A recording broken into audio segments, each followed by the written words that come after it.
நண்பர்களுக்கு வணக்கம். நான் உங்கள் குழந்தை ஆதி. இப்ப நமது தளபதி விஜய் அவர்கள் வந்து முதல்வரா பதவியேற்றுட்டாரு. அ அவருக்கு முதல்ல வாழ்த்துக்கள். அதாவது தமிழ்நாட்டு பிரஜையா எனக்கு முதல்வராக பதவியேற்றிருக்கும் முதல்வருக்கு என்னுடைய பாராட்டுக்களும், வாழ்த்துக்களும். அடுத்து இவரு ஒரு சின்ன தப்பு பண்ணிட்டாரு. என்னன்னா, இப்போ ஒரு ஸ்பீச் குடுத்துருக்கிறாரு பார்த்தீங்களா? பதவியேற்ற பிறகு ஒரு ஸ்பீச் குடுத்துருக்கிறாரு. அந்த ஸ்பீச்ச எல்லா தொகுதியிலயும் பிரச்சாரத்தில பண்ணியிருந்தாருனாக்க, இப்படி வந்து மத்த கட்சிகள வந்து ஆதரவு குடுங்க அப்படின்ட்டு கெஞ்ச வேண்டிய ஒரு அவசியமே இருந்திருக்காது. இன்னும் மெஜாரிட்டில ஜெயிச்சிருந்துருக்கலாம்.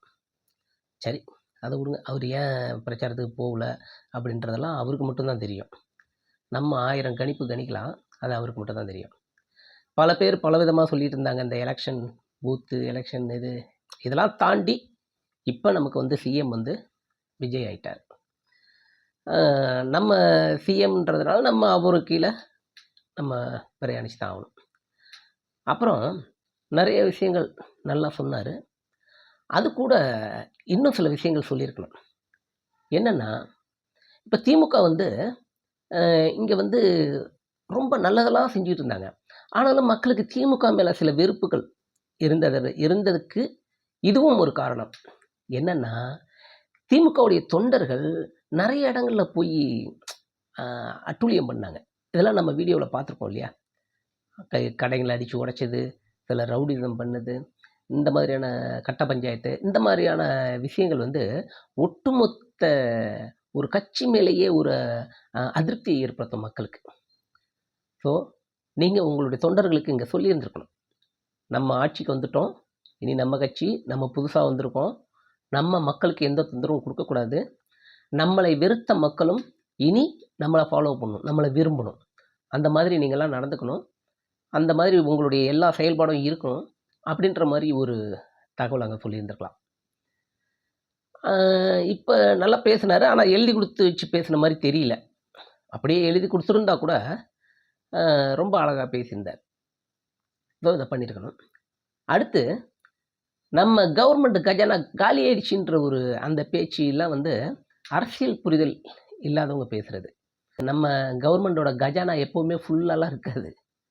அந்த வரிகள், இந்த டாஸ்மாக்லேருந்து பணம், மின்சாரத்துறையிலேருந்து பணம், இப்படி போக்குவரத்து துறையிலேருந்து வர்ற அமௌண்ட்டு இதெல்லாம் வச்சு தான் பல நலத்திட்டங்கள், கவர்மெண்ட் சம்பளம், வட்டி இதெல்லாம் கட்டுவாங்க. அந்த பிளானிங்லாம் போட்டு தான் கட்டுவாங்க. இதுக்கு மேற்பட்ட சில நலத்திட்டங்கள் செய்யும் பொழுது தான் கடன் வாங்குறது. அந்த கடனுக்கு தான் வட்டின்ற மாரி கட்டிட்டு இருப்பாங்க. ஸோ, இப்போ நீங்க அரசியலுக்கு வந்தாச்சு, இல்ல வரப்போறோம் அப்படிங்கக்குள்ள இந்த தகவல்லாம் கொஞ்சம் சேகரிச்சு வச்சுக்கணும். இதெல்லாம் இங்கே எப்படி பணம் வருது, எவ்வளோ இருக்கு, கஜானா காலி ஆயிடுச்சு, நான் அதை பார்த்துட்டு தான் பண்ணணும். அது கிடையாது. நம்ம என்ன திட்டம் செய்ய போகிறோம், அந்த திட்டத்தை செயல்படுத்த முடியுமா, அந்த திட்டத்துக்கான வரவு எங்கேருந்து வரும். ஸோ நம்ம கடன் தான் வரும். கடன் எவ்வளோ வாங்கலாம், ஒரு மாநிலத்துடைய லிமிட் எவ்வளோ.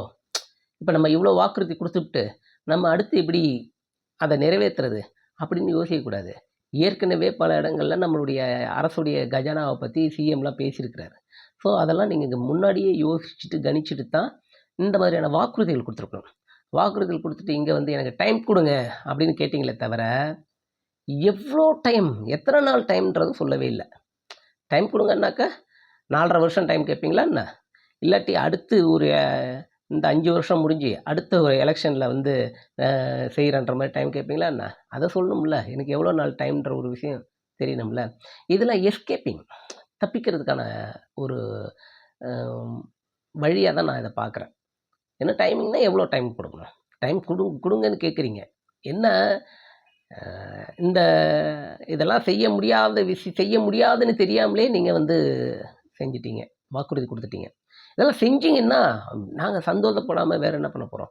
இன்னொன்று, விஜய் என்ற அந்த மனிதர் மேலே எங்களுக்கெல்லாம் யாருக்குமே விருப்பம்லாம் கிடையாது. நான் ஏற்கனவே சொல்லியிருக்கேன், என்னுடைய முதல் பதிவில் வந்து விஜயை பற்றி ஒரு பெரிய பாட்டே பாடியிருக்கேன். அந்த அரசியலில் அவர் வரதை வச்சு ஒரு பாட்டு நான் எழுதியிருக்கேன் அப்படின்னு நான் பாடியிருக்கேன். நிறைய பேர் அதை பார்த்துருப்பாங்க. அந்தளவு ஈடுபாடோடு இருந்த ஆளுங்க தான். என்ன அரசியல் புரிதல் இல்லாமல் விஜய் உள்ளே வராவரே அப்படின்ற ஒரே ஒரு இதுதான். எல்லாருக்கும் உள்ள ஒரு இதுதான். முதல் தேர்தல்ல உள்ள வந்தோடனே சிஎம் ஆயிட முடியாது அப்படின்றதெல்லாம் இதெல்லாம் மிராக்கிள். நடந்துச்சுன்னா சந்தோஷம் தான். நாங்களும் வந்து அந்த 2 கட்சி மட்டும் தான் ஆளணும்னு நாங்க நினைக்கல. எந்த கட்சி வந்தாலும் அரசு திட்டங்களும், அரசு செயல்பாடுகளும் அது இருக்கத்தான் போகுது இல்லையா? அது யாரு செஞ்சான்னா, நல்லபடியா செஞ்சாங்கன்னா எங்களுக்கு ஒண்ணும் கிடையாது. நாங்கலாம் நடுநிலையான பிரஜை. எங்களுக்கு ஒண்ணுமே கிடையாது. இதில பெருசா வருத்தப்பட வேண்டியவங்கலாம் திமுக காரங்க வருத்தப்படணும். ஐயோ! நம்ம தலைவர் வரலையேன்னு. அதிமுக காரங்க வருத்தப்படணும். ஐயோ! நம்ம தலைவர் வரலையேன்னு. மத்த தலைவர்கள்லாம் வர்றதுக்கான இடத்துல கிடையாது. அது எல்லாருக்கும் தெரியும். அத உடைச்சு இப்ப இப்ப சிஎம்மா நீங்க வந்து உட்கார்றதுங்கிறது பெரிய மிராக்கிள். இது வந்து தமிழ்நாட்டுல ஒரு சரித்திரம்.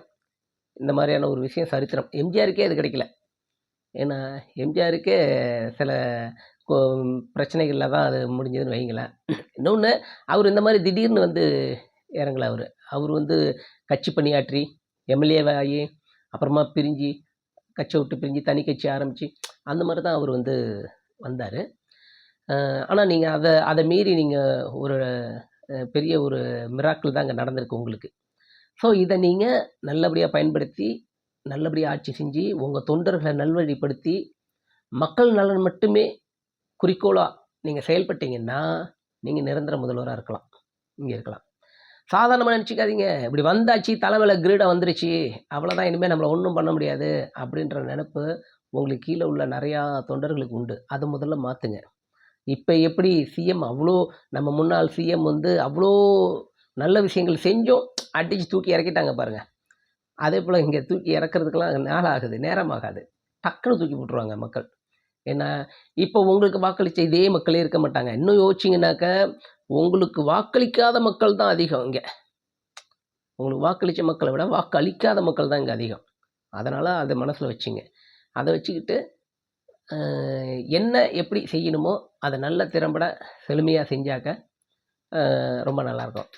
ஆனா, இந்த விஷயத்துல திமுகவ ரொம்ப பாராட்டணும். ரொம்ப நாகரிகமா நடந்துக்கிட்டாங்க. திமுக இந்த விஷயத்துல. ஏன்னா, போற இடத்துல எல்லா மேடையிலயும் திமுகவ போட்டு அடி, அடி, அடி, அடின்னு அடிச்ச விஜய எங்கேயுமே திருப்பி அவங்க அடிக்கல. ஸோ சப்போர்ட்டான வார்த்தைகள் தான் அவங்கள்ட்டேருந்து வந்துச்சு. ஏன்னா, அதனால இனி பேசக்குள்ளேயாவது இது என்ன பேசப் போறோம்? இதுக்கான ரெஃபரன்ஸ் எடுத்துங்க. எடுத்துக்கிட்டு இப்ப நம்ம பொருளாதாரத்த பத்தி பேச போறோம்னா, அத பத்தி ரெஃபரன்ஸ் எடுத்துங்க. என்ன செய்ய போறோம்? எந்த துறைய பத்தி பேசப் போறோம்? அப்படின்னா அத பத்தி ரெஃபரன்ஸ் கொஞ்சம் எடுத்துங்க. அப்பத்தான் இந்த மாரி கஜானா காலி தொடச்சு வச்சுட்டு போயிட்டாங்க. நாங்க போயிட்டு தான் பார்க்கணும். அந்த மாரியான ஒரு அ இது வராது. ஏன்னா, இது இப்ப வந்து உங்க கூட்டம் அத பத்தி புரியாத கூட்டம் கைத்தட்டி ரசிச்சுருவாங்க. ஆனா, அந்த நிதி நிலைமைய பத்தி தெரிந்தவர்கள் இருக்கிறாங்கல்ல, அவங்கலாம் என்ன பார்ப்பாங்க? இது ஒரு அன்மெச்சூர்டு பேச்சா பார்ப்பாங்க. ஏன்னா, அதனால என்னமோ கஜானா என்ன மன்னர்கள் ஆச்சா என்ன? கஜானாவுல எப்ப பார்த்தாலும் அப்படியே தங்கம், பொண்ணு, வைரம்லாம் கொட்டி கிடந்துட்டே இருக்கிறதுக்கு. அப்படி கிடையாது. இப்பல்லாம் அங்க வரும். வரி வரி ஜிஎஸ்டிலேருந்து எல்லா துறையிலேருந்தும் வரி பணங்கள் வரும்.